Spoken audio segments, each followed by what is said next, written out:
Hi അസ്സാം വലൈക്കും. അപ്പോൾ എന്തെല്ലാവരും വർത്താനം സുഖമില്ല? എനിക്കും സുഖമായിട്ട് കുഴപ്പമൊന്നുമില്ല. ഇങ്ങനെ തട്ടിമുട്ടിയൊക്കെ പോകണം, കുഴപ്പമൊന്നുമില്ല. ഇപ്പോൾ പിന്നെ പ്രഗ്നൻ്റ് ആയതിന് ശേഷം വീഡിയോ ഇടാനൊക്കെ ഭയങ്കര മടിയാട്ടോ. വീഡിയോ എടുത്ത് വെക്കും, എഡിറ്റ് ചെയ്ത് അപ്ലോഡ് ചെയ്യാൻ ഭയങ്കര മടിയാട്ടോ. അപ്പോൾ ഈ ഒരു വീഡിയോ എന്താ വെച്ചാൽ 3-4 മാസം മുന്നുള്ള വീഡിയോ കേട്ടോ. അപ്പോൾ തിരൂർ ഫാമിലിയിലൊരു കല്യാണം ഉണ്ടായിരുന്നു, അമ്മൂൻ്റെ മോളെ കല്യാണം കേട്ടോ. അപ്പോൾ പിന്നെ ഞാൻ ഇങ്ങനെ പ്രഗ്നൻ്റ് ആയ മുതലേ ഞാൻ പാങ്ങ് തന്നെ ചെയ്തിട്ടോ. പിന്നെ 5-ാം മാസം കഴിഞ്ഞ് തുടങ്ങിയിട്ടാണ് ഞാൻ തിരൂർക്ക് പോയത്. കാരണം എനിക്ക് ഛർദ്ദിയൊക്കെ ആയിട്ട് ഭയങ്കര ഇതായിരുന്നു കേട്ടോ. ഒരു മൊത്തത്തിൽ തിന്നാനും കുടിച്ചാനൊന്നും പറ്റുന്നില്ല, ഭയങ്കര ക്ഷീണം ഛർദ്ദിയൊക്കെ കേട്ടോ. അങ്ങനെ ഇവിടെ പാങ്ങത്ത് തന്നെയായിരുന്നു. പിന്നെ കല്യാണമൊക്കെ ആയപ്പോഴാണ് ഞാനങ്ങോട്ട് പോയത് കേട്ടോ. കല്യാണം അടുപ്പിച്ചിട്ടായിരുന്നു പോയത്, 5-ാം മാസം ലാസ്റ്റായിട്ട്, അതായത് ആർക്ക് കടക്കണ ആ ഒരു ടൈമൊക്കെ കണ്ടിട്ടാണ് പോയത്. അങ്ങനെ പോയി പിന്നെ കുറച്ച് ദിവസം ഒക്കെ നിന്നതിൻ്റെ ശേഷമുള്ള വീഡിയോ കേട്ടത്. അങ്ങനെ ഞങ്ങൾ ഡ്രസ്സ് എടുക്കാൻ വേണ്ടി പോയത് കേട്ടോ. കാരണം അവിടെ ഉള്ളവരൊക്കെ റെഡിമെയ്ഡ് ആയിട്ട് എടുക്കുന്ന ചുരിദാറൊക്കെ. പക്ഷെ ഞാൻ ആദ്യം തന്നെ മനസ്സിൽ കരുതി നിൽക്കുക സീലെടുത്ത് അടിച്ചണമെന്ന് കേട്ടോ, ഗൗൺ അടിച്ചണമെന്ന്. കാരണം ഇപ്പോഴത്തെ എൻ്റെ ഒരു അവസ്ഥ വെച്ച് നോക്കുമ്പോൾ എനിക്ക് ഗൗൺ ഇടാനാണ് സുഖം. കാരണം പിന്നെ നമുക്ക് ഉപയോഗിക്കാമല്ലോ, മറ്റേ ജീൻസും ടോപ്പൊന്നും ഇടയിൽ നടക്കില്ലല്ലോ. നമുക്ക് ജീൻസ് പാൻറ് ഇടാനൊക്കെ ഭയങ്കര ബുദ്ധിമുട്ടായില്ലേ.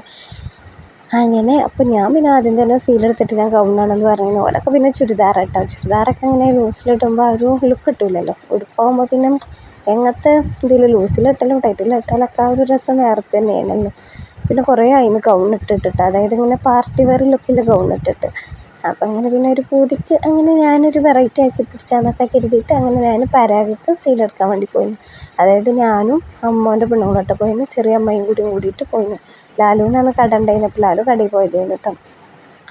അങ്ങനെ പിന്നെ ഞങ്ങൾ പരാഗിൽ ചെന്ന സ്പോട്ടിൽ തന്നെ കിട്ടിയിട്ട്, അതായത് ഞാൻ വരിയിൽ ഞാൻ പിൻട്രസ്റ്റിൽ നോക്കിയിട്ട് ഒരു ഗൗണിൻ്റെ ഒരു മോഡൽ സെലക്ട് ചെയ്ത് വെച്ചിരുന്നു. അപ്പം പരാഗ് ചെന്ന് കയറിയ സ്പോട്ടിൽ തന്നെ ഞങ്ങൾക്ക് ആ ഒരു സീലൻ അതേ മോഡൽ അതേ സീല അതേ കളർ കിട്ടുകയും ചെയ്തിട്ടാണ്. കാരണം അവിടുത്തെ ഡ്രസ് കോഡ് മെറൂൺ കളറായിരുന്നു.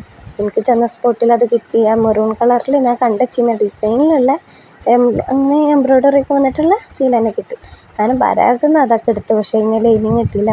അങ്ങനെ പിന്നെ ഞങ്ങൾ കയ്യിനുള്ളത് വേറെ മുറിച്ച് വാങ്ങി. പിന്നെ ഉടൽ ഭാഗത്തേക്കാണ് ആ എംബ്രോയ്ഡറി വർക്കുള്ള കിട്ടും.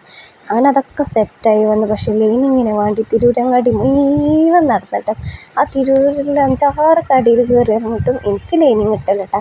കുറേ ഇങ്ങനെ എന്താണ് പറയുക, ടെക്സ്റ്റൈൽസിൽ കയറി ഇറങ്ങും, പിന്നെ ബട്ടൺ ഹൗസിൽ കയറി ഇറങ്ങും, എവിടെയും ഞാൻ അടുത്ത ഡ്രസ്സിനുള്ള ലൈനിങ് ഇല്ല കേട്ടോ, അതായത് മെറൂണ്. ഇപ്പോൾ പിന്നെ കല്യാണ സീസൺ ആ ഒരു ടൈമിൽ കല്യാണ സീസൺ ആയ ടൈം ആയതുകൊണ്ട് എവിടെയും അങ്ങനെ കിട്ടാണ്ടായിരുന്നില്ല. അങ്ങനെ പിന്നെ കുറേ നടന്ന് ലാസ്റ്റ് പിന്നെ കിട്ടുന്നില്ല കണ്ടപ്പോൾ എനിക്കാണെങ്കിൽ പൈസ ഇട്ട് എന്തായാലും കേട്ടോ. പിന്നെ ഒരു അടി നടക്കാൻ വെച്ചു. എനിക്കാണെങ്കിൽ അവലുമ്മ കുടിച്ച് നല്ല പൂതി ഉണ്ടായിരുന്നു. അപ്പോൾ ലാലുവിനോട് പറഞ്ഞപ്പോൾ ലാലു പറഞ്ഞപ്പോൾ അവലുമ്മ കുടിച്ചു വിളിയാണ്. അങ്ങനെ പിന്നെ ഞാൻ അമ്മയും കൂടി അവലുമിൽക്കൊക്കെ കുടിച്ചാൻ പോയി. അവലുമിൽക്കൊക്കെ കുടി കഴിഞ്ഞിട്ട് ഞങ്ങളിങ്ങനെ വെറുതെ സൻഹയിലും കൂടി കയറാണ്ടായിരുന്നു കേട്ടോ. അപ്പോൾ പിന്നെ ഞാൻ പറഞ്ഞു ഏതായാലും ആയില്ലേ നമുക്ക് സൻഹയിൽ കയറാമെന്ന്. സത്യം പറഞ്ഞാൽ ഞങ്ങൾ വണ്ടി വിളിച്ചാൻ വേണ്ടിയിട്ട് അങ്ങോട്ട് അങ്ങാടിക്ക് വന്നതായിരുന്നു കേട്ടോ. അപ്പോൾ പിന്നെ എന്താ പറയുക, സൻഹൻ്റെ മുന്നേ പോയിട്ടാണ് വണ്ടി കയറാൻ നിന്നിരുന്നത്. അപ്പോൾ ഒരുത്തൊന്ന് കയറി നോക്കിയത്. അപ്പോൾ സൻഹയിൽ നിന്നാണെങ്കിൽ എനിക്ക് പറ്റിയ ലൈനിങ്ങും കിട്ടുകയും ചെയ്തിട്ടാണ്. പിന്നെ കിട്ടിയ വെച്ച് അഡ്ജസ്റ്റ് ചെയ്ത് വെച്ചിട്ട് അങ്ങനെ ലൈനിങ്ങും ബില്ല് ചെയ്ത് അങ്ങനെ അതൊക്കെ ബില്ലടിച്ചാൻ കൊടുത്ത് അപ്പോഴാട്ടോ സത്യം പറഞ്ഞാൽ സമാധാനമായത്. കാരണം എന്താ പറയുക, എല്ലാതും റെഡിയായി. പക്ഷേ ഈ ഒരു ലൈനിങ്ങിന് വേണ്ടി ഞാൻ ആ തിരൂര മുഴുവൻ തെണ്ടി നടന്നിട്ട് സത്യം പറഞ്ഞാൽ ഇങ്ങനെ പ്രഗ്നൻ്റ് ആയതിൻ്റെ ശേഷം അധികമായിട്ടായിട്ട് എത്ര തോന്നാൻ നടക്കുന്നത്. കാരണം ഫുള്ള് എനിക്ക് റെസ്റ്റ് ചെയ്യുന്നിട്ടോ, ഛർദിയും സോക്കടൊക്കെ ആയിട്ട് ഫുള്ള് റെസ്റ്റ് തന്നെയായിരുന്നു. സത്യം പറഞ്ഞാൽ കല്യാണത്തിൻ്റെ ഈ ടൈമൊക്കെയാണ് ഞാൻ നടത്തം തുടങ്ങിയിരിക്കുന്നത് കേട്ടോ. അങ്ങനെ പിന്നെ എന്തായാലും സീലിങ് കാര്യങ്ങളൊക്കെ കിട്ടി, ബില്ലടിച്ച് പിന്നെ അങ്ങനെ സമാധാനത്തിൽ പെരയിൽ പോന്നിട്ടോ. പെരയ്ക്ക് എത്തിയപ്പോൾ പിന്നെ ബെഡ് കണ്ടപ്പോൾ കടന്നാൽ മതി എന്നായിട്ടാണ്. പിന്നെ പെരയ്ക്ക് എത്തിയപ്പോൾ തന്നെ മഗ്‌രിബിൻ്റെ നേരെ ആയിക്കണ്. പിന്നെ അങ്ങനെ അതൊക്കെ ബെഡിലേക്ക് വേഗം വലിച്ചെറിഞ്ഞിട്ട് പിന്നെ കണ്ണാടൻ്റെ മുന്നിൽ നിന്നിട്ട് ഷോർട്ട്. പിന്നെ അപ്പോൾ നമ്മൾ ഒരുവിധമുള്ള പെൺകുട്ടികളൊക്കെ അങ്ങനെ ആവും, എനിക്കറിയില്ല കേട്ടോ. എന്തായാലും ഞാൻ അങ്ങനെ കേട്ടോ പുറത്ത് പോയി എന്തായാലും ഇങ്ങനെ തിരിഞ്ഞും മറക്കൊന്ന് കണ്ണാടി നോക്കും. എന്നിട്ട് പിന്നെ കുറച്ച് നേരമൊക്കെ ഇങ്ങനെ കണ്ണാടിയിൽ നോക്കി നിന്നിട്ട് പിന്നെ അങ്ങനെ എന്താ പറയുക വേഗം ഡ്രസ്സ് മാറ്റിയിട്ടിട്ട് പിന്നെ നമ്മൾ നമസ്കാരം പാട്ടും ഓത്തൊക്കെ കഴിഞ്ഞ് എന്തെങ്കിലുമൊക്കെ തിന്നിട്ട് ഒരൊറ്റ കിടന്നാൽ മതി എന്നുള്ള ഒരു നിയത്ത് വെച്ചിട്ടപ്പോൾ ഇങ്ങനെ ഡ്രസ്സ് മാറാൻ നിൽക്കുന്നത്. അങ്ങനെ പിന്നെ എൻ്റെ സമാധാനക്കേട് എന്താ വെച്ചാൽ ഞാൻ കണ്ടുവെച്ച മോഡലിന് അടിച്ച് കിട്ടുമോ അതുപോലെ ആവുമോ എന്നൊക്കെ കേട്ടോ. കാരണം നമ്മൾ പ്രതീക്ഷിക്കാത്ത അതേ സീൽ അതേ മോഡലിനും അതേ വർക്കിൽ സീല കിട്ടി. ഇനിയിപ്പോൾ അത് അടിച്ച് കൈക്ക് കിട്ടിയാലേ സമാധാനം ഉണ്ടാവുള്ളൂ. അപ്പോൾ എൻ്റെ ടെൻഷൻ മുഴുവൻ അതേന്ന് കേട്ടോ. അങ്ങനെ പിന്നെ എന്തായാലും ഡ്രസ്സ് അടിച്ചാൽ കൊടുക്കണം കേട്ടോ വേഗം. കാരണം കല്യാണം ആ മാസം ലാസ്റ്റ് ചെയ്യുന്നു, ഇത് ഞങ്ങൾ മാസം പകുതി ആയിട്ടാണ് എടുക്കാൻ ബേക്കുന്നത് തന്നെ. 2 ആഴ്ചത്തെ ഗ്യാപ്പ് ഒരാഴ്ചത്തെ ഗ്യാപ്പ് എന്തോ ഉള്ളൂ കല്യാണത്തിന്.